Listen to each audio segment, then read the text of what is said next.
செய்திகள் வாசிப்பது எம் பிரியா. அண்ணா பேருந்து நிலையத்தில் திடீர் ஆய்வு. பொதுமக்களுடன் அமர்ந்து டீ குடித்துக் கொண்டு கருத்துக்களை கேட்பு. தூத்துக்குடி மாநகராட்சி சார்பில் அண்ணா பேருந்து நிலையம் செயல்பட்டு வருகிறது. இந்த பேருந்து நிலையத்தில் இருந்து நகர் பேருந்துகள் மற்றும் திருச்செந்தூர் மார்க்கமாக செல்லும் பேருந்துகள், திருநெல்வேலி மார்க்கமாக செல்லும் பேருந்துகள் இயங்கி வருகிறது. பேருந்து நிலையத்தில் தினசரி ஆயிரக்கணக்கான பொதுமக்கள் பயணம் செய்து பயன்படுத்தி வருகின்றனர். இதனை அடுத்து மாநகராட்சி மேயர் ஜெகன், மாநகராட்சி ஆணையர் பிரியங்கா மற்றும் மாநகராட்சி அதிகாரிகளுடன் சேர்ந்து அண்ணா பேருந்து நிலையத்தை ஆய்வு மேற்கொண்டனர். ஆய்வு மேற்கொண்ட பின்பு ஆணையர் பிரியங்கா சென்று விட்டார். அதன் பிறகு மேயர் ஜெகன் பேருந்து நிலையத்தில் காத்திருந்த பொதுமக்களிடம் எந்த ஊர், எங்கே செல்கிறீர்கள் என்ற விவரங்களை பொதுமக்களுடன் அமர்ந்து மேயர் ஜெகன் விவரங்களை கேட்டறிந்தார். ஒரு கட்டத்தில் அண்ணா பேருந்து நிலையத்தில் செயல்பட்டு வரும் ஆவின் பாலகம் முன்பு பொதுமக்கள் அனைவரையும் கருத்துக்களை கேட்டுக் கொண்டிருந்து அனைவருக்கும் மேயர் ஜெகன் டீ வாங்கி கொடுத்து அவர்களுடன் அமர்ந்து டீ குடித்துக் கொண்டு விவரங்களை கேட்டறிந்தார். பேருந்து வசதிகள் எப்படி உள்ளது? உங்களுக்கு ஏதாவது பேருந்து நிலையத்தில் குறைகள் உள்ளதா என்று பேருந்து நிலையத்தில் இருந்த பயணிகளிடம் மேயர் ஜெகன் விவரங்களை கேட்டறிந்தார். அதன் பிறகும் பேருந்து நிலையத்தை முழுவதும் ஆய்வு மேற்கொண்டார் மேயர் ஜெகன்.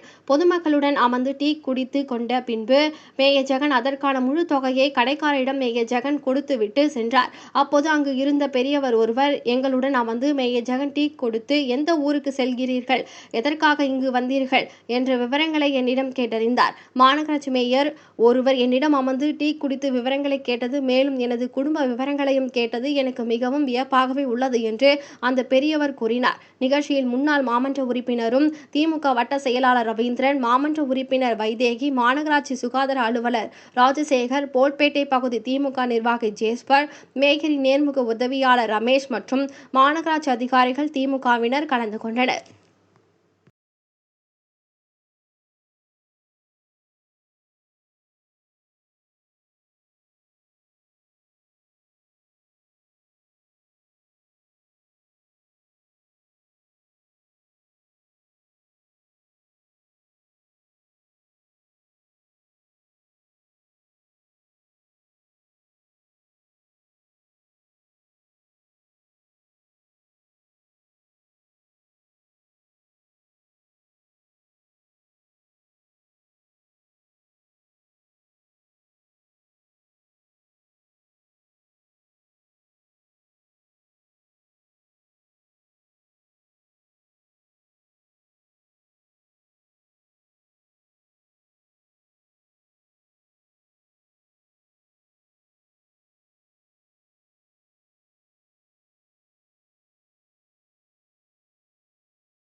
ஆ